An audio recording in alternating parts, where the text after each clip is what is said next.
دوستوں، ہر فرقے اور مذہب کے لوگ مختلف انداز میں اپنے تہوار مناتے ہیں، جیسا کہ مسلم مذاہب سے تعلق رکھنے والے لوگ عید ہیں اور ہندو لوگ ہولی اور دیوالی، جبکہ عیسائی مذہب سے تعلق رکھنے والے لوگ ایسٹر اور کرسمس مناتے ہیں۔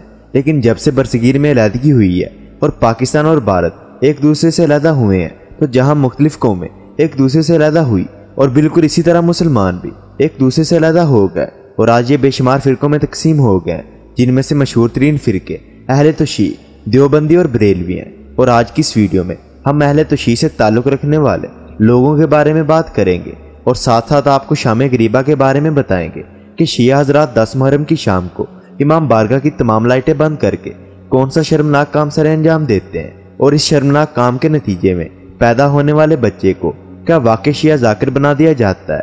اگر آپ کو ان تمام سوالات کے جواب جاننے ہیں تو ہماری آج کی اس ویڈیو کو اینڈ تک ضرور دیکھیے گا۔ لیکن ویڈیو میں مزید آگے بڑھنے سے پہلے تمام نئے آنے والے دوستوں سے گزارش ہے کہ اگر آپ ہمارے چینل پر نئے ہیں تو چینل کو سبسکرائب کرتے ہوئے ساتھ موجود بیل آئیکن کو بھی دبا دیں۔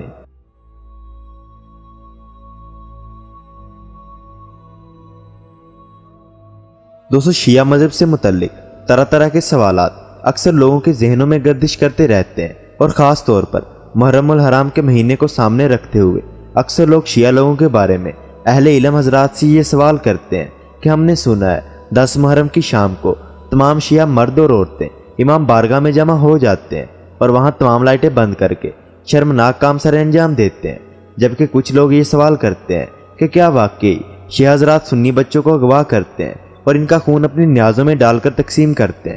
تو جواب میں کچھ مولانا ان کی غلط رہنمائی کر دیتے ہیں، جس سے مذہبی فرقہ واریت پھیل جاتی ہے اور سنی اور شیعہ لوگوں میں کڑی مخالفت بازی جنم لیتی ہے، جبکہ یہ تمام تر باتیں غلط اور فرقہ واریت پھیلانے کی سازش ہے۔ آج ہم آپ کو ایک ایسے شخص کی داستان سنانے جا رہے ہیں جو کہ پہلے سے ان غلط باتوں کا شکار ہوا ہے، اور بعد میں اس نے تحقیق کے لیے جب شام غریبہ کی محفل میں براہ راست شمولیت اختیار کی تو اس نے ان تمام تر باتوں کی تردید کر دی۔ دوستو، وہ شخص اپنی آپ بیتی بیان کرتے ہوئے کہتا ہے کہ میں ایک دیہاتی گھرانے میں پیدا ہوا اور مذہب کے بارے میں مجھے بس اتنا ہی معلوم تھا کہ جتنا گاؤں کے مولانا صاحب نے بتایا تھا، لہٰذا مجھے ان سے اہل توشیع کے متعلق روزانہ کچھ نہ کچھ باتیں سننے کو ملتی تھی جو مجھے پریشان کر دیتی، اور میرے نزدیک سب سے پریشان کرنے والی بات یہ تھی کہ ہمارے مولانا صاحب شام غریبہ کے متعلق عجیب و غریب اور بہت ہی غلط ذہنیت رکھتے تھے۔ دوستو، وہ لڑکا بتاتا ہے کہ جب میٹرک کے بعد میں کالج میں داخل ہوا تو مجھے معلوم ہوا کہ میرے ایک ہم جماعت کا تعلق اہل توشیع سے ہے۔ میں نے اسے بہت غور سے دیکھا اور نوٹ کیا تو وہ مجھے بالکل نارمل انسان لگا۔ اس طرح دن گزرتے گئے۔ کچھ عرصے بعد ہم 3 دوست بیٹھے باتیں کر رہے تھے کہ وہ لڑکا بھی ہمارے پاس آ کر بیٹھ گیا، تو میں نے اپنی پریشانی کم کرنے کے لیے مولوی صاحب سے سنی تمام باتیں اس لڑکے سے پوچھنا شروع کر دی۔ جب میں سب کچھ بول چکا تھا تو وہ میری طرف بہت غور سے دیکھنے لگا۔ اس کا چہرہ سرخ ہو رہا تھا۔ اس نے میری تمام باتوں کے جواب میں صرف یہ کہا کہ یہ تمام تر باتیں غلط ہیں، اور وہاں سے اٹھ کر چلا گیا۔ اسی طرح ہم کبھی کبھار کالج میں ایک دوسرے کو ملتے اور سلام دعا کرتے۔ ایک دن یوں ہی ہم کھڑے تھے، کس نے مجھے کہا کہ محرم کے ایام شروع ہونے والے ہیں، کیا آپ حقیقت معلوم کرنا چاہتے ہیں کہ شام غریبہ میں کیا ہوتا ہے اور لوگ شام غریبہ کے متعلق کیا ذہنیت رکھتے ہیں؟ میں نے فوراً جواب دیا، ہاں بالکل۔ اس نے مجھے کہا چلو آ جاؤ۔ دوستو، وہ لڑکا کہتا ہے کہ میں نے اس کے ساتھ جانے کی حامی بھر لی۔ 10 محرم کو میں اپنے گھر پہنچا اور رات 9 بجے کے قریب وہ مجھے امام بارگاہ لے گیا۔ میں نے وہاں دیکھا کہ بچے، بوڑھے اور جوان تمام لوگ سیاہ کپڑوں میں ملبوس امام بارگاہ میں داخل ہو رہے تھے۔ ہم مرکزی دروازے سے داخل ہوئے، جبکہ خواتین الگ دروازے سے امام بارگاہ میں داخل ہوئی اور دوسری منزل پر پہنچ گئی۔ دوستو، میرے ذہن میں مولوی صاحب کی تمام باتیں چلنے لگی۔ میں ابھی انہی باتوں میں گم تھا کہ امام بارگاہ کی بتیاں بجھائی جانے لگی۔ اب امام بارگاہ کی صورتحال یہ تھی کہ صرف ایک بتی سٹیج پر جل رہی تھی، اور اسی دوران ایک ذاکر وہاں پر نمودار ہوئے جن کے کپڑے سیاہ اور ہلکی ہلکی داڑھی تھی، گریبان کھلا تھا اور کفیں چڑھا رکھی تھی۔ انہوں نے سٹیج پر لگے مائک میں آ کر پڑھا، انا للہ و انا الیہ راجعون۔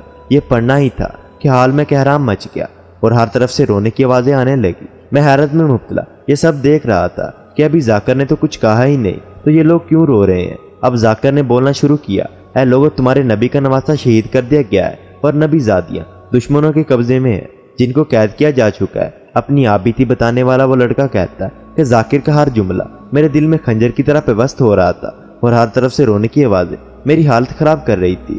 اب ذاکر کہہ رہا تھا کہ آج صبح ماؤں کے پاس اپنے بیٹے تھے، لیکن اب شام غریبہ ہیں اور اب وہ بیٹے نہیں رہے۔ ذاکر پڑھتا رہا اور مجھے پتہ ہی نہیں چلا کہ میری آنکھوں سے آنسو نکل کر میری گالوں پر جھلک رہے تھے۔ اتنے میں میرے شیعہ دوست میرے گلے لگ کر رونے لگا اور بلند آواز کے ساتھ کہنے لگا، یہ ہوتی ہے شام غریبہ، یعنی غریبوں کی شام۔ تو دوستو آج کی اس ویڈیو میں بس اتنا ہے۔ کیسی لگی آپ کو آج کی یہ ویڈیو کمنٹ باکس میں ضرور بتائیے گا، اور ویڈیو پسند آنے کی صورت میں ویڈیو کو لائک کرنا اور اپنے دوستوں کے ساتھ شیئر کرنا نہ بھولیے گا، اور مزید ایسی انٹرسٹنگ ویڈیوز وقت پر دیکھنے کے لیے ہمارے چینل کو سبسکرائب کرتے ہوئے ساتھ موجود بیل آئیکن کو بھی دبا دیں